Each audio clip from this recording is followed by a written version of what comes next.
بسم الله الرحمن الرحيم الحمد لله رب العالمين وما حسكله شلكا maanta aan taaganahay aan talaala bartankiisa taaganahay dadkii walaalaha ay wada dhashay ka koobna ree amniga sacad waa arkaysaan maanta waa walaalo way iscafiyeen hal weel bay wax ku wada cunayaan hal eraday wada dhahayaan beertii bay qaybsan hayaan iyagoon cid u qiimeeyo qaybsan hayaan waxaan u sheegaynaa cid kastoo arrintaa aragto makashaba inuu dadkii walaalo yahay oo shaydaankii ka baxay waad aragtaa way isku jarjaran yihiin saac taagan yihiin waxaan marka arrintaa maanta ku gabagabaynaynaa sacad iyo aaminow inaa shaydaankii idinka baxay oo walaasha gacantaada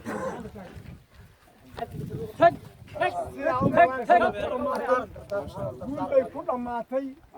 waad arkaysaan annaguna waanu ducaynaynaa ducaan ku khatimi doonaa insha allah tacaala qodbad kale ooma sii baanin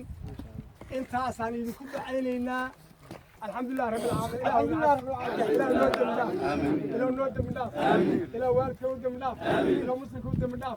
إلهي يا رب يا أحمد عبد البركة إلى أحمد البركة إلى البركة إلى نور بركة إلى نور بركة إلى شيطانك وما يقف تناقض إلى شيطانك ناقض إله قلبك نبي الصادق إلى فرق استعار من قلب استعار له نجاح إلى نويس بركة إلى نويس معاناة إلى قلب النور ما تقولش النوعات اللهم صل على سيدنا محمد فاتح